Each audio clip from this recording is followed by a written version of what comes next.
আমরা জানি যে আপনি দুইবার গুম হয়েছিলেন, এবং যদি আপনি আমাদের দর্শককে সেটা একটু ক্লিয়ার করেন যে কিভাবে আপনি প্রথমবার গুম হয়েছিলেন এবং কোথায় ছিলেন এবং কারা আপনাকে গুম করেছিল। প্রথমবারের গুমটা সেনা বাহিনীতে থাকা অবস্থায় ময়মনসিংহ ক্যান্টনমেন্টে ছিলাম। রাত 10টার সময় লেফটেন্যান্ট আক্তার হামিদ, আমার খুব পরিচিত জুনিয়র, আমাকে পিস্তল মাথায় ঠেকিয়ে গাড়িতে তুলে আমাকে নিয়ে যায় ঢাকায়। 43 দিন আমি গুম ছিলাম। তারপরে আমাকে প্রচলিত নিয়ম অনুসরণ করা হয়। এই 43 দিন আমি কিন্তু বলতে হবে সত্যি কথা, আমি সেনাবাহিনীর একজন লেফটেন্যান্ট কর্নেল এবং আমি একজন বীর প্রতীক। আমি জঙ্গি দমন, জেএমবি দমন আমার অসংখ্য ভূমিকা আছে এবং সাফল্যজনক হওয়ার জন্য আমি এখানে বিপিএম পেয়েছিলাম। জঙ্গি দমন, জেএমবি উচ্চ পদস্থ নেতাদেরকে আমি ব্যক্তিগতভাবে ঝুঁকি নিয়ে ধরেছিলাম। বিডিআর থাকায় আমি বিডিআর হাইয়েস্ট সাহসিকতার পদক, বিডিআর রাইফেল পদক সন্ত্রাস দমনের জন্য পেয়েছি। আমি একমাত্র অফিসার 3টা রাষ্ট্রীয় খেতাব পেয়েছিলাম এবং আমি খুব লজ্জা লাগে আমাকে বলতে যে আজকে যেই সেনাবাহিনী আমাকে এত সম্মান দিছে, যার জন্য আমি এত গর্বিত, সেই সেনাবাহিনী আমাকে যেই ব্যবহার করতে 43 দিন আমি সম্পূর্ণ ফ্লোরে শুয়েছিলাম। আমার 2 হাত বাঁধা ছিল, চোখ বাঁধা ছিল 43 দিন। আমার এই ব্যাপারে আর কিচ্ছু বলার নাই। এবং তারপরে যে জিনিসটা হলো, আমার মেয়ে, বড় মেয়ে 5.5 বছর পর আমার সে জন্ম হয়। খুব আমার খুবই আদরে, সব মেয়ে আমার খুব আদরের। আমার এই মেয়েকে আমি এসএসসি পরীক্ষার জন্য ঢাকা ক্যান্টনমেন্টে আবেদন করেছিলাম, কিন্তু আমার সেনাবাহিনী আমাকে আশ্রয় দেয় নাই। আমার মেয়ে পরীক্ষা দিছে বৌদ্ধ ধর্মের অনুসারী তাদের স্কুল বৌদ্ধ বিহার, যেটা 13 নম্বর আছে শাক্যমণি বৌদ্ধ বিহার, এই স্কুল থেকে আমার মেয়ে পরীক্ষা দিছে। কতটা লজ্জা, কতটা অমানবিক হলে একটা মানুষ এরকম ভাবে উল্টাইতে পারে, বিশেষ কিছু প্রমোশনের জন্য বা কিছু অনৈতিক কাজের জন্য। তারপরে মেন্টাল টর্চার, ফিজিক্যাল টর্চার, এগুলো আমি হাইলাইট করতে যাচ্ছি না। আমি নিজে এতটা অসুস্থ হয়ে পড়ি যে আমি স্ট্রোক করি। আমি বিষয়টা, প্রথম গুমটা আমি এইভাবেই এটুকুর মধ্যে শেষ করতে চাই। যারা গুম করেছে, এই যে আমাকে যে পিস্তল ঠেকিয়ে যে করলেন আক্তার হামিদ, এই আক্তার হামিদ হলো সেই আক্তার হামিদ যে খালেদা জিয়াকে ক্যান্টনমেন্ট থেকে বাহির করার সময় তার বাসায় মদের বোতল রেখেছিল।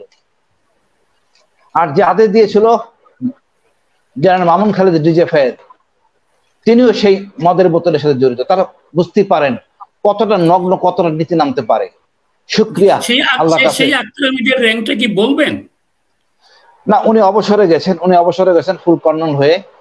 যে উনি যে খুব ভালো কাজ করছেন উনি না, বাট কতটা নিচে নামতে পারে একটা বিধবা। আপনি মাননীয় প্রধানমন্ত্রী, প্রাক্তন প্রধানমন্ত্রী খালেদা জিয়াকে নাম আনতে পারেন, প্রধানমন্ত্রী, সেক্টর কমান্ডার ওয়াইফ নাম আনতে পারেন, সেনা প্রধানের ওয়াইফ ছিলেন, নাম আনতে পারেন, বাট একজন বিধবা মুসলমান মহিলা তার বাসায় মদ কিভাবে রাখেন নিজে রেখে, আর তারা কতটা নিচে নামতে পারে আমার বলার অপেক্ষা নেই। সেনাবাহিনীরা মূল্যায়ন করবে তাদের। আর দ্বিতীয় গুমটা যেটা বললেন, সেটা সম্বন্ধে আমার মনে বলা উচিত, যদি আপনার কোনো প্রশ্ন না থাকে। না, আমি আপনাকে যখন প্রথমবার গুম করা হয়েছিল, আক্তার হামিদ আপনাকে পিস্তল ঠেকিয়ে ক্যান্টনমেন্ট থেকে তুলে নিয়ে আসে, তখন তার র‍্যাঙ্কটা কি ছিল আপনার মনে আছে? সে তখন লেফটেন্যান্ট কর্নেল, আমিও লেফটেন্যান্ট কর্নেল। সে প্রমোশন বোর্ডে অ্যাপ্রুভ হয়েছে, আমার এক ব্যাচ জুনিয়র। সেনা আইনের কোন প্রক্রিয়ায় জুনিয়র সেনাবাহিনীর সিনিয়রকে অ্যারেস্ট করতে পারে না। অ্যারেস্ট করবে মিলিটারি পুলিশ, এবং সেটা এজিস ব্রাঞ্চ। কোন নিয়ম তক্কা মারে নাই। আমি যে হাজার অপরাধ করি ভাই, সেনাবাহিনীর কোন ক্ষমতা নাই আমাকে গুম করার। আজকে না হোক একদিন আমি ন্যায় বিচার পাবো। কোন ক্ষমতা বলে আমাকে গুম করলো 43 দিনে, কোথায় রাখলো? তারপরে একটা ভুয়া চিঠি বাইর করলো যে আমাকে ক্লোজ অ্যারেস্ট করা হলো। সম্পূর্ণ জিনিস বিব্রতকর।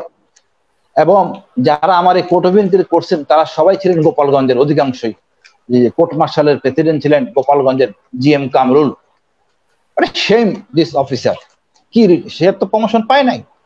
আমাদের মাননীয় প্রধানমন্ত্রীর সরলতার সুযোগ নিয়ে কিছু অফিসার, আমি বলবো জেনারেল তারেক সিদ্দিকী, এই সেনাবাহিনীটা নষ্ট করছে, গুম করে দেখাইছেন। আমি অনেক কিছু করতে পারি, বাট সেনাবাহিনী কতটা ধ্বংস করছেন, সেনাবাহিনী এই জন্য কত অফিসার ক্ষতি হবে ভবিষ্যৎ তার অপেক্ষায়। জি, তো আপনাকে যে 43 দিন গুম করে রাখা হয়েছিল এবং দ্বিতীয়বার আপনাকে যখন গুম করা হয় একই জায়গায় কি আপনাকে রাখা হয়েছিল নাকি মানে ডিফারেন্ট ভিন্ন প্লেসে রাখা হয়েছিল? প্রথমবার রাখা হয়েছিল আমাকে আর্মি ইন্টিগ্রেশন সেল, যেটা হলো আমাদের বিএইচডির পাশে। আমি 89 থেকে 91 পর্যন্ত মিলিটারি পুলিশ ঢাকাতে অপারেশন অফিসার ছিলাম, সুতরাং সব বিল্ডিং আমার চেনা। আমাকে প্রথমবার রাখা হয়েছিল এআইসি, আর্মি ইন্টিগ্রেশন সেল। এখানে রাখার কোনো বিধান নাই, ওখানে ইন্ট্রোডাকশন করা হয়, তারপর যাদের প্রোটোকল মতো সে সেখানে থাকে। কিন্তু আমাকে ওখানে রাখা হলো, আমাকে মেইনলি ইন্ট্রোডাকশন করছে ডিজিএফআই অফিসার ব্রিগেডিয়ার জেনারেল আজহার, আমার জুনিয়র তৎকালীন লেফটেন্যান্ট কর্নেল আজহার, মাকসুরুল, আরো দু একজন ছিল। আর দ্বিতীয়বার আমাকে রাখা হয় সেনাবাহিনীর ডিজিএফআই আমাকে গুম করে আমার বাসা মিরপুর ডিএইচএস এ। এখান থেকে আমাকে বাসার সামনে থেকে আমাকে গুম করা হয়। দ্বিতীয়বার কারা আপনাকে তুলে নিয়ে গেছিল বাসা থেকে, তাদেরকে কি আপনি চিনতেন? দ্বিতীয়বার দেখেন, আমি থাকি সেনাবাহিনীর এলাকার মধ্যেই, মিরপুর ডিএইচএস। মিরপুর ডিএইচএস পরিষদের চেয়ার প্রেসিডেন্ট, তার বাসার পরের বাসায় আমার বাসা। বাসা থেকে 100 গজ হবে না, তার কম সময় এইটুকু জায়গার মধ্যে। অর্থাৎ রাত 10টার সময় আমি ছিলাম আমার বন্ধুর বাসাতে নেমে বেরোচ্ছি, তখন আমি এই বিব্রত অবস্থায় পড়ি। আমি খুব উদার মনে থাকাতে ওই সময় দুর্ঘটনা এড়ায় নাই, কারণ আমার হাতে অস্ত্র ছিল। আমি সবাইকে হ্যান্ডস আপ করাইছিলাম, কিন্তু আমি সামনে তাকিয়েছিলাম এবং পাশের বাড়ির দুইজন কেয়ারটেকার আমার অতি পরিচিত, তাদেরকে ডেকে ছবি তুলতে বলি। তারা একজন কেয়ারটেকারকে গুম করে, জোর করে উঠায় না গাড়িতে। আরেকজন কেয়ারটেকার ভয়ে পিছনে চলে আসলে আমি একটু একটু মানে ভেবে চাকা খেই, কি ব্যাপারটা কি হলো। পিছনে যে একটা মাইক্রোবাস ছিল আমার খেয়াল ছিল না। এই সময় এসে পিছনে পার্টি এসে আমাকে লাথি মারে সজোরে। আমি কিছুক্ষণের জন্য জ্ঞান হারাই, কয়েক সেকেন্ড। তো সামনে যারা ছিল, যাদেরকে আমি অস্ত্রের মাধ্যমে হ্যান্ডস আপ করাইছিলাম, তারা দৌড়ে গাড়িতে উঠে মাইক্রোবাসে। আর পিছনের লোকরা তারা জানতো না আমার হাতে অস্ত্র আছে। তখন আমি ওয়ালের পাশে অস্ত্রটা ফেলে দিই। সেই অস্ত্র পুলিশ আসে রাতে বেলা, সিজার লিস্ট করে, যেটা পরে আমি জানতে পারি। তারপর ওই যে ছেলেটাকে নিয়ে যায়, তাকে মারধর করে ক্যান্টনমেন্টে প্রবেশ পথে মাটি কাটাতে ফেলে দেয়। এটা নিয়ে এখানে প্রচন্ড উচ্চবাক্য হয় এবং ডিউচেস পরিষদের প্রেসিডেন্ট একটা ডিউ লেটার লেখেন মাননীয় সেনাপ্রধান জেনারেল আজিজের কাছে। যা হোক, আমি যেখানে ছিলাম সেটা ডিজিএফআই এর 14 তলা বিল্ডিং এর ঠিক দক্ষিণ পাশে, ওয়াল ঘেরা একটা জায়গা, মাঠ। আগে এটা ওদিক দিয়ে আমরা যাওয়া আসা করতাম ম্যাচ বিতে, ঠিক ম্যাচ বি এবং 14 তলা বিল্ডিং এর মাঝখান জায়গাটা। এবং তার পাশে হলো ডিজিএফআই মসজিদ, তার পাশে হলো এমইএস মসজিদ, পিছনে হলো এমটি শেড। আরো পরিষ্কার করে বলি, কচুক্ষেত বাজার থেকে যদি সোজা দক্ষিণ দিকে যান হাইটেক হসপিটালের দিকে, প্রথম যে গেটটা পরে 14 তলা বিল্ডিং এর পরে বাম পাশে প্রথম গেটটা, সেই গেটটাই হলো মূলত এই বন্দীদেরকে নিয়ে আসার জন্য বা ফেরত দেওয়ার জন্য ওই গেটটা ব্যবহার করা হয়।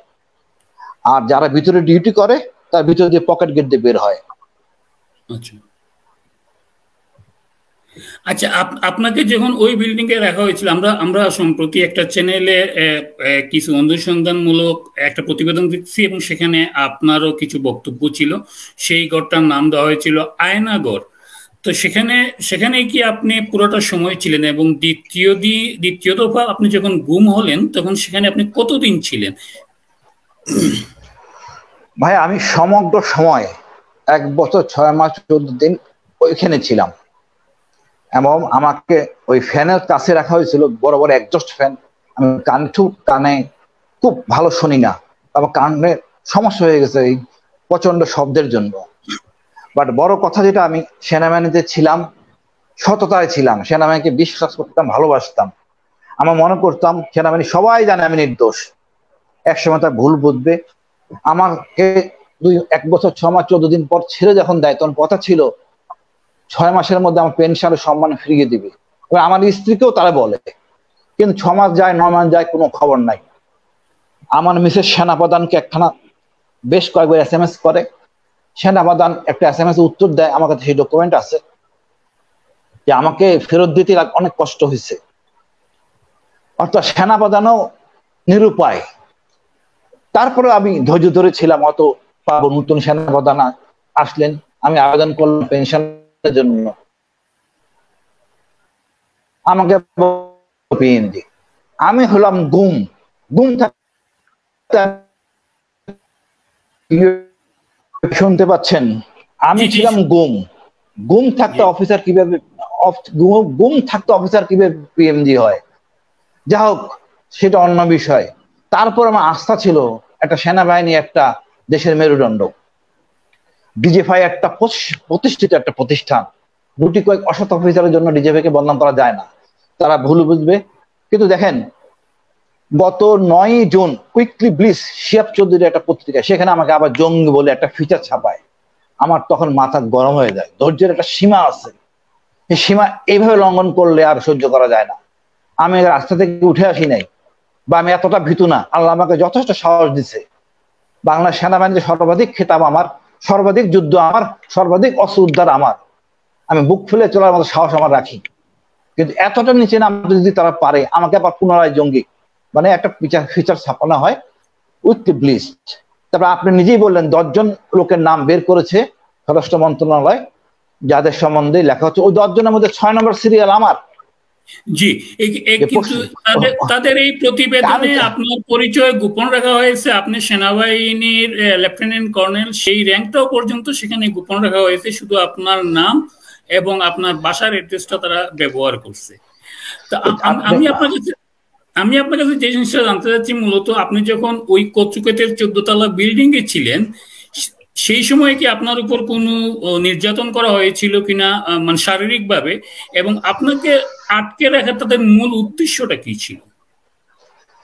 ভাই, আমার অনেক ফলোয়ার আছে, আমার সততা, নৈতিকতা এবং ওই যুদ্ধ বিদ্যার জন্য, সাফল্যের জন্য। এখন আজকে আমি বলতে বাধ্য হচ্ছি, কতটা নিচে নামতে পারলে মনে করেন ওই 10 জনের নামের মধ্যে 6 জনের আমার নাম দেখাইছে, সেখানে লেখছে আমি সরকারের সাথে মানে আপোষ না হলে আমি কিভাবে কম্প্রোমাইজ করলাম, যে আমি স্বইচ্ছায় গুম হয়েছি। এখন শুনলে ভালো লাগতেছে সেনাবাহিনীর যে আমি স্বইচ্ছায় গুম হই নাই, এটা প্রয়োজন ছিল তাদের জানা। বেশি বেশি বেশি সীমা লঙ্ঘন করলে যা হয় আজকে তাই বহিঃপ্রকাশ। আমাকে প্রথম যেদিন ধরে নিয়ে যায়, সেদিন আমাকে এই নিম্ন শ্রেণীর সৈনিক, বা হইতে পারে সৈনিক, বাট আমার ধারণা সৈনিক না, বেসামরিক লোক সহ কিছু অফিসার মিলে আমাকে গুম করে। আমাকে চরম ভাবে মারধর করা হয়, চরম ভাবে। এটা লজ্জা, আমার পরিবার জানে না, বলতে পারি লজ্জায় যা তারা করছে। সাধারণ একটা জিনিস নিয়ে জিজ্ঞাসাবাদ করে, সেটা তাদের মূল উদ্দেশ্য ছিল না। ভাই, মূল উদ্দেশ্য সমস্যা হলো, মূল উদ্দেশ্য হলো যে প্রথমবার গুমের যে কারণে আমাকে মাননীয় প্রধানমন্ত্রীকে বলেছিলেন যে আমি রাষ্ট্রের ভিতরে কোনো একটা উশৃঙ্খলতা কাজ করছি, যার জন্য আমাকে গুম করা হয়েছে। কিন্তু ঘটনাটা সেটা না। ঘটনা ছিল আমার কাজের মেয়ে, সে প্রেম করতো নাইকিংছড়ি অর্থাৎ পার্বত্য এলাকায়, সে কথা বলতো সিটি সেল দিয়ে, যার আমি কিছুই জানতাম না। আমি গুম হওয়ার 2 দিন আগে সে মেয়ে বাড়িতে যায়, আমার মিস্ত্রির সাথে কথাবার্তা বলতো। তখন তারা 7 দিন পর বুঝতে পারে যে ভুল হয়ে গেছে। তো জোর করে যেমন করে হোক আমাকে আটকাইতে হবে। আমি জানি শিওর মাননীয় প্রধানমন্ত্রী এখনো জানেন না যে আমি ওখানে নিরাপদ ছিলাম। এবং তারা ওই ধামা চাপা দেওয়ার জন্য যে একটা উচ্চপদস্থ ডিজিএফআই এবং র্যাব মিলে এমন একটা তথ্য বাইর করে যে আমি গুম করব, আমি এটা উচ্ছৃঙ্খল আচরণ করব বা কু করব। তো আমার মিসেস সেনাপ্রধানের মিসের সাথে বেশ একবার কথা বলেছিলেন, উনি আকার ইঙ্গিতে যা বলছেন তার মিনিংটা দ্বারা আমি কু করতে যাচ্ছিলাম, তাই আমাকে গুম করা হয়েছে। ধরলাম আমি কু করতে যাচ্ছিলাম, কিন্তু আপনি গুম করার ক্ষমতা কি আপনি রাখেন? না। আলটিমেটলি কি দাঁড়াইলো, আপনি গুম না করে যে আমি জিজ্ঞেস করতেন কোন জিনিসটা বাড়িত। এখন লজ্জার ব্যাপার, ডিজিএফআই এর মতো একটা এত উচ্চ লেভেলের একটা গোয়েন্দা সংস্থা, সে যে কাদের মেয়ের প্রেম কাহিনী নিয়ে আমাকে মাননীয় প্রধানমন্ত্রী বলে একটা কাহিনী রটাইলো, দেখি সেনাবাহিনী কতখানি উপকার হলো আমি জানি না। আবার দেখেন এই 10 জনের মধ্যে 6 জনের নাম দিয়ে আমার চরিত্র হরণ করতেছে। এখন যে আমি সব বলতেছি, কতখানি সম্মান বাড়লো না কমলো আমি জানি না। এই দ্বিতীয় গুম করে এখন কি হলো? আমি তো অস্ত্র ছিল হাতে, গুলি করতে পারতাম। বাচ্চা বাচ্চা ছেলে, কিভাবে গুলি করি? হয়তো আমার সৈনিক অফিসার কিভাবে গুলি করে, এই কারণে আমি গুলি করি নাই। বাট প্রমাণিত সাক্ষী সব আছে, আর আমি নিজে যেহেতু মিলিটারি পুলিশে ছিলাম, আমার বাসা ছিল কচু খেতে, ওই এলাকা সম্পূর্ণ আমি চিনি। না আপনি এবং যেটা আমি বললেন যে আসিনুর ভাই, আপনি যেটা বললেন যে মাননীয় প্রধানমন্ত্রীকে ভুল বোঝানো হয়েছে আপনার সম্পর্কে, বা আপনি ক্লু করতেছেন সেটা বলা হয়েছে, কিন্তু জেনারেল আজিজের বক্তব্য থেকে তো আমরা সেটা জানি, উনার যে ফোন কনভারসেশন প্রকাশিত হয়েছিল কর্নেল শহীদের সাথে, আপনি নিশ্চয়ই সেটাও জানেন। সেখানে কিন্তু তিনি বলেছিলেন যে তারেক সিদ্দিকী এই সমস্ত কাজগুলি করেন ব্রিগেডিয়ার জিয়াউল হাসানকে দিয়ে, এবং সব কিছুতেই কিন্তু মাননীয় প্রধানমন্ত্রীর সম্মতি ক্রমেই তিনি এই বিষয়গুলি করে থাকেন।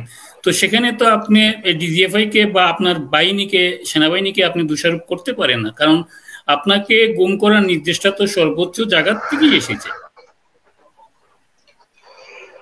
ভাই, আপনাকে যদি সর্বোচ্চ দেখা থেকে বলা হয় আপনি পরিবারকে হত্যা করেন, আপনি করবেন? আপনার তো জ্ঞান বুদ্ধি থাকবে কোনটা লফুল অর্ডার কোনটা আনলফুল অর্ডার। ওনারা কি শিখছেন এতদিনে? আনলফুল অর্ডার মানতে পারবেন না আপনি? যে প্রধানমন্ত্রী কেন, ওটা যদি আমাদের বাইরের প্রশাসনও বলে আপনি আনলফুল অর্ডার মানবেন না? আপনি একজন লোকের অ্যাবডাকশন কিভাবে করবেন? আপনি কেন আমি তো 1 বছর 6 মাস ছিলাম ব্রিগেডিয়ার আর্মি, আজকে 6 বছরের অধিক সময় ওখানে। আপনার লজ্জার ব্যাপার বলতে, আমি একা না, ওখানে 26টা রুম ছিল, 26টা রুমে 26 জনই লোক ছিল। জি, আমি ওই প্রসঙ্গেই আসতেছি, ওই প্রসঙ্গেই আমি আপনাকে প্রশ্ন করতেই চাচ্ছি। আপনি যে এই দীর্ঘদিন সেখানে ছিলেন, সেখানে আপনি বলছেন যে আপনি ব্রিগেডিয়ার আজমিকে দেখছেন, তো উনি কি আপনার পাশাপাশি রুমে ছিল, বা উনি যে সেখানে আছে আপনার সাথে কোনো কথা হয়েছে ওনার? ভাই আমি একটু বুঝাই বলি, পুরনো রুম যেটা আমি চিনতাম ওটা ছিল 16টা রুম, ওটা হলো উচ্চতা 18 তালা, 18 ফিটের মতো। ওখানে একটা একজস্ট ফ্যান থাকে, আর নতুন করে বানানো হয় 10টা রুম। 10টা রুমের প্রতি 5টা রুমের জন্য একটা বাথরুম। শুরুটা হয়েছে বাথরুম দিয়ে। আমাদের নতুন কমপ্লেক্সে বাথরুমের মধ্যে একটা বাথরুমে লো কমোডও আছে, হাই কমোডও আছে। যারা আমরা একটু অসুস্থ বা বয়স্ক তারা হাই কমোড ব্যবহার করে। ওই 16 রুমের থেকে ব্রিগেডিয়ার আর্মিকে নিয়ে এসেছিল এই হাই কমোড ব্যবহার করার জন্য। 16 রুমের কমপ্লেক্সে কোনো হাই কমোড নাই। হাই কমোড আছে এই নতুন কমপ্লেক্সে। দুইটা কমপ্লেক্সের পার্থক্য 5 গজ ম্যাক্সিমাম, বাট কেউ কারো দেখা যায় না, চিৎকার শোনা যায়, কান্নাকাটি শোনা যায়, এইটুকুই। ওনাকে যখন বাথরুমে নিয়ে আসে সকালবেলা ফজরের নামাজের আগে, আমিও তখন যাই। আমাকে নিয়ে যাওয়ার সময় এটা ক্রসিং, একটা মিসআন্ডারস্ট্যান্ডিং হয়ে যায়, আমি দেখে ফেলি। ওনার চোখ বাঁধতে ছিল, তার বাথরুম করার শেষে তখন আমাকে নিয়ে আসে। আমার চোখ খোলা রাখতো, আমার চোখে ইনফেকশন ছিল, আমি একটু চোখ দেখতে পারতাম। আমি ব্রিগেডিয়ার আর্মি আমার অতি পরিচিত, আমি চিনে ফেলি। পরবর্তী সময় আমার উৎসাহ জাগে এই জায়গাটা কোথায়। তখন তারাই আমাকে ক্যামেরা ঠিক করার জন্য পুরনো কমপ্লেক্সে নিয়ে যায়, রাখে কয়েক ঘন্টার জন্য। তখন তো আমি পরিষ্কার হয়ে যেটা আমাদের সেই জায়গা।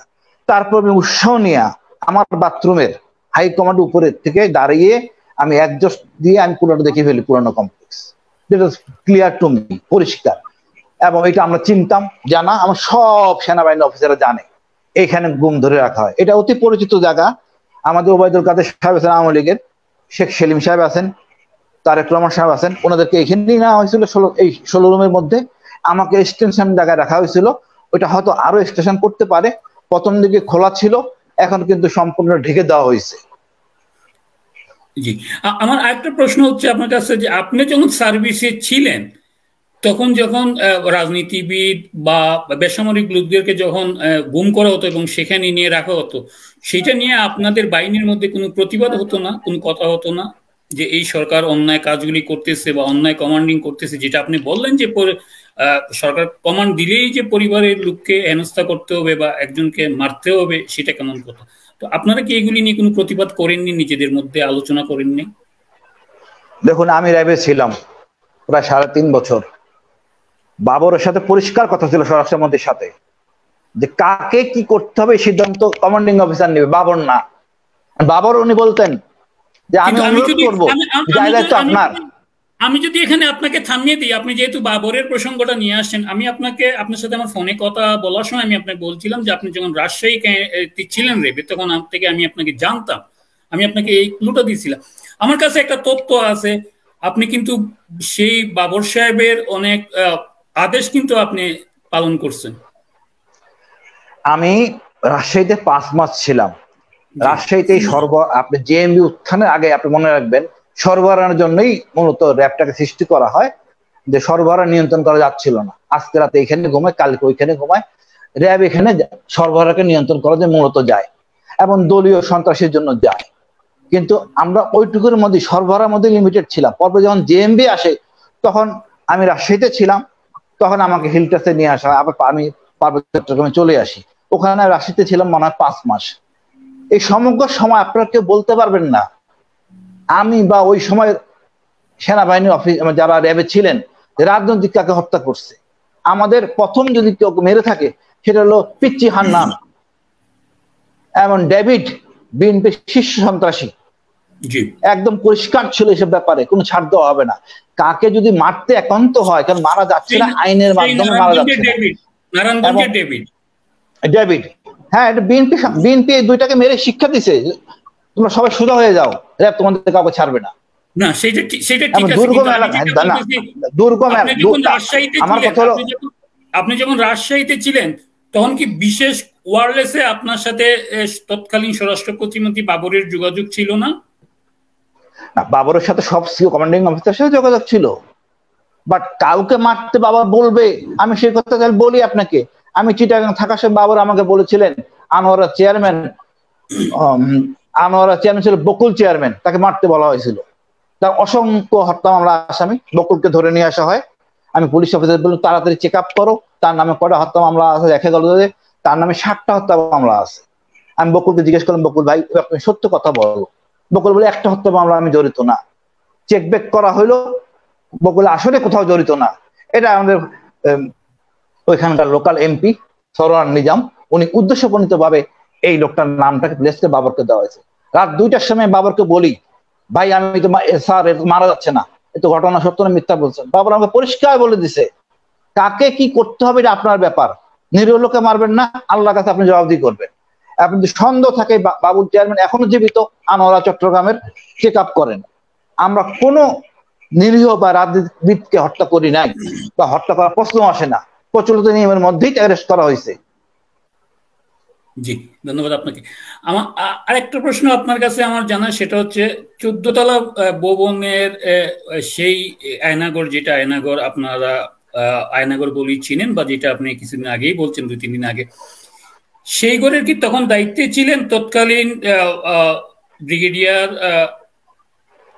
সাইফুল আবেদিন, বা ডিজিএফআই যে চিফ ছিলেন তিনি কি সেই ভবনের দায়িত্বে ছিলেন? ভাই ওনার ডিজিএফআই 14 তলা বিল্ডিং এর পিছনের অংশটা ডিজিএফআই এর অংশ। ওখানে ডিজিএফআই এর লোকরাই দায়িত্ববাদ, ওখানে দায়িত্বে থাকে একজন ওয়ারেন্ট অফিসার যাকে সুপারভাইজার বলা হয়, আর বাকি ম্যাক্সিমাম সদস্যই হলো গিয়ে বেসামরিক। 2 জন লোক থাকে ডিউটি করে ওই 10টা কমপ্লেক্স দেখার জন্য, 2 জন থাকে 16টা কমপ্লেক্সের সেল দেখার জন্য, আর 2 জন থাকে ক্যামেরা মনিটর চেক আপ করার জন্য, একজন থাকে গেটটা আবার ডিজিটাল লক। এগুলি আপনি বলতে পারেন আপনি কেমনে জানলেন, ওরাই বলে দিয়েছে সব। ওখানে যারা বেসামরিক ব্যক্তি তাদের কাছে পরীক্ষা করা খুবই সহজ, এবং অল্পতেই তারা বলে দিয়েছে এইসব তথ্য। পরে আমি চেক আপ করি সব ঠিকই আছে, কোনো রকম মিথ্যা না, ঘটনা এরকমই, কোনো অসঙ্গতিপূর্ণ কিছু না, এটা ম্যাচ পিসের সাথে জড়িত। আমাদের কাছে আরো একটা তথ্য আছে যে ওই ভবনে ভারতের গোয়েন্দা সংস্থার একটি অফিস আছে, এটা কতটুকু সত্য? এটা বড় দুঃখজনক যদি হয়ে থাকে, আমি মনে করেন বিশ্বাস করি না। ডিজিএফআই এত নিচে নামার দরকার নাই ওইখানে, আর ভারতের রয়ের ওইখানে অফিস করার কি দরকার বলেন? বাংলাদেশের সমগ্র বাংলাদেশে গার্মেন্টস ফ্যাক্টরি আছে, কত জায়গা আছে, আশেপাশে থাকতে পারে। ওই বিল্ডিং এ যদি থাকে তাহলে এই ডিজিএফআই আমাদের দরকারই নেই। এই বিষয়ে এই অভিযোগটা কি আপনি স্বীকার করছেন বা অস্বীকার করছেন? আপনি কি করতে চান, মানে কি করতে? না, আমি এটা অস্বীকার করব। কি কারণ? হ্যাঁ, আলোচনা কনফারেন্স মিটিং হতে পারে, আর ওইখানে একটা বিল্ডিং এর ভিতরে তাদের অবস্থান দিবে যেখানে সাধারণ অফিসাররা ঢুকতে পারে না, ওই বিল্ডিং এ থাকার কোনো অবকাশ আছে বলে আমি মনে করি না ব্যক্তিগতভাবে। যে আরেকটা প্রশ্ন করি, যেটা আপনার উত্তর থেকে আপনি বলছেন যে বাংলাদেশের বিভিন্ন গার্মেন্টস আছে, তার মানে কি বাংলাদেশের বিভিন্ন গার্মেন্টস এর ডিজিএফআই ভারতের গোয়েন্দা সংস্থার লোকজন কাজ করে? দেখেন, গার্মেন্ট ও কখনো দেখবেন অস্থির হয়, কখনো ঠান্ডা হয়। বিশাল একটা শ্রমিক, তাকে ব্যবহার করা যায়। এখন গার্মেন্টস শ্রমিকটাই সবচেয়ে সহজ, যেখানে গোয়েন্দারা বিভিন্ন অ্যাপয়েন্টমেন্টে থাকতে পারে এবং থাকা সম্ভব। আর বাংলাদেশের প্রচুর ভারতীয় সদস্য উচ্চপদস্থ যারা গার্মেন্টসে চাকরি করে, এবং এদের আমি যতটুকু জানি এখানটাই তাদের উপযুক্ত স্থান, যাদের সেফ হাউস, জবের কাভারে তারা এই অপকর্ম করে থাকে। সরি, আমার আরেকটা প্রশ্ন হচ্ছে, আপনি যখন সার্ভিসে ছিলেন তখন থেকে 2011-12 দিকে একটা জিনিস আমরা লক্ষ্য করছি এবং পত্রিকা আমরা একটা প্রতিবেদন দেখছি, ঢাকা বিমানবন্দর থেকে একজন লোককে ভারতের গোয়েন্দা সংস্থা তুলে নিয়ে গেছে এবং ওই সময় থেকে বলা হয়েছে যে ঢাকা বিমানবন্দরে, যেটা যে আন্তর্জাতিক বিমানবন্দর ছিল পরবর্তীতে নাম পরিবর্তন করে এখন শাহজালাল আন্তর্জাতিক বিমানবন্দর করা হয়েছে, সেখানে ভারতের গোয়েন্দা সংস্থা কাজ করে। এটা কি আপনি জানেন বা এটা সম্বন্ধে কিছু বলবেন? আচ্ছা ভাই, আমার বলেন, যখন বাংলাদেশের সেনাবাহিনী তার সাথে আপোষে চলে যায়, আমাকে বলা হয়েছিল 111-এর সময় 8 সালে যে ভারতের গোয়েন্দা সংস্থার সাথে কাজ করার জন্য আমি নাম পরিষ্কার করে দিলাম, আমি রাজি হই নাই। আমাকে কোটি কোটি টাকা অফার করা হয়েছে, আমি রাজি হই নাই। আজকে দুর্ভোগ সেই কারণে, অন্য কোনো কারণে না। কারণ আমি ওই সময় 7 সিস্টার ইনসার্জেন্সি গুলো দেখতাম, যেহেতু হিলটাস দেখতাম, যাতে তারা অস্ত্র বিক্রি না করে শান্তি বাহিনীর কাছে, যারা তাই অস্ত্র না আনতে পারে। আমার সময়কালে হয় নাই, বাট 111-এর সময় আমাকে 8 সালে আমাকে বাধ্য করা হয়েছিল করার জন্য, আমি রাজি হই নাই। আমাকে তৎকালীন 8 সালের শেষেই আমাকে পোস্টিং করে দেওয়া হয় ময়মনসিংহে। আমি ময়মনসিংহে চলে আসি। আর আপনি যে এয়ারপোর্টের কথা বললেন, অস্বাভাবিক কিছু না, আমরাই তো মানুষ, ভারতীয় বাঙালি, কে কার পক্ষে কাজ করে এটা তো কোনো মানে সুবিধাজনক। আর আপনি দেখবেন বাংলাদেশের পুলিশে অনেক লোক নিচে, ঠিকানা মেলে না। এই লোকগুলি কারা? কিছুদিন আগে দেখলাম আর কি আমি প্রতিবেদন। ধন্যবাদ আপনাকে। হতে পারে অস্বাভাবিক কিছু না। জি, আমরা অনুষ্ঠান একেবারেই শেষ পর্যায়ে। আমি আপনাকে 2টা প্রশ্ন করে অনুষ্ঠান শেষ করব। একটা হচ্ছে, আপনি তাইলে বলতে চাচ্ছেন যে বাংলাদেশের যে সীমান্ত এলাকায় বিশৃঙ্খলা দেখা দিচ্ছে, বিশেষ করে পার্বত্য চট্টগ্রামের যে অবস্থাটা, সেখানে ভারতীয় বাহিনী বাংলাদেশের সেনাবাহিনীকে বা আইন শৃঙ্খলা বাহিনীকে ম্যানেজ করে সেখানে অস্ত্র সরবরাহ করছে এবং বিশৃঙ্খলা সৃষ্টি করার চেষ্টা করছে। এটা কি আপনি? এটা তো ভাই না না, এটা তো অস্ত্র যা দেওয়ার, ভারত তো বঙ্গবন্ধু থাকতেই শান্তিবাহিনী সৃষ্টি করছে। এই শান্তিবাহিনীর জন্য আমাদের তো অসংখ্য অফিসার মারা গেছে, পুলিশের একজন এসপি মারা গেছে, আমাদের অনেক অফিসার মারা গেছে, অনেক সৈন্য মারা গেছে। আমি নিজে 14 বার ম্যালেরিয়া সাফার করছে, প্রচুর সংঘর্ষ ভারতের মানে অবস্থারত শান্তিবাহিনীর সাথে হয়েছে, সেটা অস্বীকার করার কিছু নাই। আমাদের ওই জায়গাটাকে তারা নিজেদের চাবি, ভারতের যে দল মানে প্রীতিরূপ সারেন্ডার করেছিল 84 সালে, তার মূল নেতাগুলি এখন ভারতে, তারা বাংলাদেশে ফেরত আসে নাই বা আসতে দেওয়া হয় নাই। আমি আপনার মাধ্যমে এই কথাই বলবো যে এটা আমাদের দেশ, আমরা স্বয়ংসম্পূর্ণ, আমরা কাজ করে খাই, 2টা হাত আছে, 2টা পা আছে। আমরা আমাদের পণ্য ব্যবহার করব, আমাদের কৃষক হাসবে, আমরা ভারতীয় পণ্য বর্জন করব। আমাদের যেদিন কৃষক হাসবে, যেদিন আমি বুক ফুলে চলতে পারবো, আমার মনে হয় দেশ তখনই স্বাধীন। জনগণ যারা খুশি তাই ভোট দেবে, এই অধিকারটা আমাদের ফিরে দেওয়া উচিত। আর আমি মনে করব, আমি শুধু আপনার মাধ্যমে সবাইকে বলবো, all human rights organization and human body, whoever he is, please rescue all those people that were abducted and kept behind the DG5 cell that is called Ainaghar. They should be immediately released. আমি মারা যায় অসুবিধা নাই, but আমার যে কজন বন্দী আছে তাদের ফিরে আসে, আমি কৃতজ্ঞ থাকবো। জি, ধন্যবাদ আপনাকে। আমার শেষ প্রশ্ন আপনার কাছে, আপনি কিভাবে মুক্তি পেলেন সেই বন্দীর দশা থেকে? আপনার সাথে কি সরকারের বা বাহিনীর কোনো চুক্তি হয়েছিল? আমার শেষ প্রশ্ন এটা। ভাই, এটা হোলি কোরআন, আমি শপথ করে বলছি, আমি কোনো আপোষ করে আসি নাই। আমাকে প্রায় 7 দিন যাবত বলা হচ্ছিল আপনাকে ছেড়ে দিতে চাই। আমি তোমাদের ব্যাপার, তোমরা ছাড়বে, আমি তোমাদের রিকোয়েস্ট করবো না। আমি জানি, আমি এটাও জানতাম যদি আমি বলি হ্যাঁ রাজি, তখন আমাকে কত কিছু পেপারে সিগনেচার করাইতো, ব্ল্যাঙ্ক পেপারে আগে করাইছিল আমাকে AIC তে, এবারও তাই করবে। আমি রাজি হই নাই। আপনারা তো বিশ্বাস করবেন না, এটাই সত্য, আমি মিথ্যা বলি না।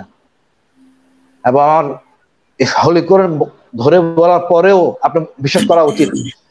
তারপর তারা আমাকে ব্ল্যাকমেল করে যে আমার মেয়ে বিয়ে হয়ে যা প্রস্তুত, আমি গেলে মেয়েকে ছেড়ে দেবে, মিথ্যা কথা বলে আমাকে রাজি করায়। এবং কথা একটাই শর্ত দেয়, 6 মাস আমি DG5 নাম বলবো না, আর কোনো শর্ত ছিল না। আমি 6 মাস তাদের কথা মতো কোনো কথা বলি নাই, 9 মাস কিছু বলি নাই। তারপরে আমি 1 বছর গেলে আমি আবেদন করি নতুন সেনাপ্রধানের কাছে পেনশনের জন্য, পেনশন উনি দেন নাই। উনি ভালো করে জানেন আমি নির্দোষ। সকল দোষ যদি কারো থাকে সেটা একমাত্র দোষী ব্যক্তি হলো জেনারেল তারেক সিদ্দিকী। এই সেনাবাহিনীটা ধ্বংস করার জন্য সেই দায়ী। উনি মাননীয় প্রধানমন্ত্রীর সরলতার সুযোগ নিয়ে এই সেনাবাহিনীকে ধ্বংস করছেন এবং দেশটাকে লাঞ্ছিত কলঙ্কিত করছেন। আজকে আমরা দেশ সেনশন, আমি তো র্যাবে ছিলাম, কখনো এই প্রশ্ন আসে নাই। র্যাব কি ইচ্ছে করে কাউকে কিডন্যাপ করতে পারে না যদি কেউ আদেশ না দেয়। সে আদেশদাতাকে তাকে সেনশন দেওয়া উচিত, মাননীয় প্রধানমন্ত্রী কঠোর হওয়া উচিত এই ব্যাপারে। সে এখন অপমানিত হচ্ছেন, তাকে ব্ল্যাকমেল করা হয়েছে। আমি মনে করি মাননীয় প্রধানমন্ত্রী ব্ল্যাকমেল করা হয়েছে। উনি এতটা নেওয়ার কথা না। জনগণের ভোটে নির্বাচন ভেরি গুড, আবার নির্বাচন হবে, কেউ আসবে কেউ যাবে, কিন্তু উনার সরলতার সুযোগ নিয়ে তারেক সিদ্দিকী অপমান কাজ করবে, আর এটা গ্রহণযোগ্য না। আমি এখন অনুরোধ করবো আপনার মাধ্যমে, আমি ধন্যবাদ না, আমি এখন আপনার মাধ্যমে অনুরোধ করতে চাচ্ছি, যে কজন লোক আয়না ঘরে আছে তাদের মুক্তি দিন। জনগণ ঘিরে ধরলে অল্প একটু জায়গা, 500 লোক যথেষ্ট, রক্তের প্রয়োজন নাই, ছিনিয়ে নিয়ে আসবে, সেই পরিস্থিতি সৃষ্টি করবেন না। অন্যকে বলবো ছেড়ে দিন, আমি ধরে নিয়েছি মেরে ফেলবেন, প্রস্তুত আলহামদুলিল্লাহ, বাট ওই বাকি লোকগুলি ফিরে আসতে হবে। বাট অপমান সেনাবাহিনীর হবে, আর কারো না। আমি ছোট্ট একটা কথা বলে শেষ করতে চাচ্ছি, সেটা হচ্ছে আপনি বলছেন যে তারেক সিদ্দিকী সেটা করতেছে, কিন্তু আমরা যতটুকুই জানি আপনি যে সেনাপ্রধানের রেফারেন্স দিলেন, যার কাছে আপনি পেনশনের আবেদন করছিলেন, সেই জেনারেল তারেক সিদ্দিকী বা আজিজ তো বলেই দিচ্ছেন যে সবকিছুই তো মাননীয় প্রধানমন্ত্রীর ইশারায় তারেক সিদ্দিকী করতেছেন। আপনি আবার বলতেন যে আপনার বাহিনী, আপনার পরিবারের সদস্য সেনাবাহিনী হচ্ছে, আপনি সেনাবাহিনীর একজন সদস্য, একজন কর্মকর্তা ছিলেন, সবাই আপনারা একই পরিবারে। যদি তারেক সিদ্দিকী অবৈধ আদেশ দেন বা প্রাইম মিনিস্টার অবৈধ আদেশ দেন, সেটা সেনাবাহিনীর কর্মকর্তা বলেন আর র্যাবের কর্মকর্তা বলেন বা পুলিশ বলেন, তারা সেই অর্ডারটা কেন ক্যারি করবে বা ফলো করবে, সেটা একটা প্রশ্ন থেকেই যায়। এটা আসলে কোনো ব্যাখ্যাও তো আপনি দেননি এখনো, বা দিবেন এইটার ব্যাখ্যা, কেন তারা সেই আদেশটা ক্যারি করবে? আমি একটু বলি ভাই, এই অপকর্মগুলি জেনারেল আজিজ করছেন, অনেক অপকর্ম। জেনারেল জিয়া, এখন যে র্যাবের জিয়া, যিনি এনএসএ তে জিয়া, ওনার যোগ্যতা, উনি ছিলেন মেজর জিয়াউল হাসান, উনি ছিলেন কমান্ডো সিলেটে ক্যান্টিন অফিসার। কারা ক্যান্টিন অফিসার হয় আর যোদ্ধ অফিসার কারা ভিন্ন। জীবনে হাতে হ্যান্ডকাপ লাগে, ক্রস ফায়ারের মধ্যে কোনো কৃতিত্ব নাই। এই অযোগ্য লোক যদি আপনি সুবিধা দেন, তারা তো আপনি যেহেতু করবে, এক সময় তারা কই যাবে? যাদেরকে আমি মানে যাদেরকে উচ্চ পদে নিয়েছেন যোগ্যতা মানদণ্ডে, কয়েকদিন আগে একটা অফিসার ছিল লেফটেন্যান্ট জেনারেল মতি, গোপালগঞ্জে বাড়ি হতে পারে, বাট তার নৈতিকতা প্রশ্ন অনেক উপরে। সে কোথায়? আপনি যে অনৈতিক অফিসারদের উঠান নিজের সুবিধার জন্য, এটা বেশি দিন টিকে না, সবাই বুঝতে পারে, জানতে পারে। বাট আমি মনে করি মাননীয় প্রধানমন্ত্রী বঙ্গবন্ধুর কন্যা, উনি এই ডিজিফাই করতে আটককৃত লোকদেরকে সবাইকে ছেড়ে দিবেন, তারা যেন তাদের পরিবারে যেতে পারে এবং শান্তিতে দেশে বসবাস করতে পারে। আর আমি যেন আমার ন্যায় বিচার পাই, তার জন্য আমি আকুল আবেদন করতেছি আপনার মাধ্যমে। জি জি, আমাদের সেই প্রত্যাশা, যারা বন্দী আছেন তাদেরকে যেন মুক্তি দেওয়া হয়। আমি ছোট্ট 1 মিনিটে একটা জিনিস আপনার কাছে জানতে চাইব, অনেকেই সেটা জানতে চাচ্ছেন আমাদের দর্শকরা। আপনি ব্রিগেডিয়ার জেনারেল আমান আজমির কথা বললেন যে উনি জীবিত আছেন, সেখানে কি ব্যারিস্টার আরমান আছেন, মীর কাসেম আলীর ছেলে, সেটা কি আপনি দেখেছেন? আরমান আছেন কিনা জানি নাই, আমি ওনাকে দেখি নাই, বাট শুনছি আছে। কোন ওখানে যারা ডিউটি করে কথা বলতে বলতে অনেক সময় বেফাস কথা বলে ফেলে। যেমন আমি শুধু প্রথমে আমি জানতাম এই এলাকায়, ওখানে আমি প্রথমে মনে করছিলাম আমাকে নিয়ে যাওয়া হয়েছে হয়তো গুলশান 2 সেফ হাউসে। যখন একটা সোলজার, একটা ডিউটিরত সিভিলিয়ান, বেসামরিক ওরা, মানে খুবই অল্প বেতনে বা চুক্তিভিত্তিকে তারা ওখানে থাকে, ডিউটি করে, কিছুদিন থাকে কিছুদিন চলে যায়। তো এই ধরনের ডাইহার্টের কাজ করার জন্য বেসামরিক লোককে এদেরকে নষ্ট করা হচ্ছে, বাট লজ্জার কথা। আমি জানি না যারা ডিজিএফআইতে আছেন এই দায় না তাদের নিতে হবে। আমরা এতটা দেউলিয়া হয়ে যাই নাই, বাংলাদেশের লোককে ধরে আটকে রাখতে হবে, এবং খুবই লজ্জার জিনিস। একদিন আমার কাছে কয়েকজন ইনবক্সে মেসেজ করছেন, আপনার সাথে আমি কথা বলার সময় শেষ পর্যায়ে এই মুহূর্তে এই প্রশ্নটা করে আমি শেষ করে দিব অনুষ্ঠান। সেটা হচ্ছে, অনেকেই জানতে চাচ্ছেন সেখানে আপনাকে যারা তথ্য দিচ্ছেন বা আপনি দেখেন নাই, যারা আপনাকে কথার কথা বলে ফেলছেন, তাদের মধ্যে থেকে কেউ কি ইলিয়াস আলীর ব্যাপারে আপনাকে কিছু বলেছেন কিনা, বিএনপি নেতা ইলিয়াস আলী?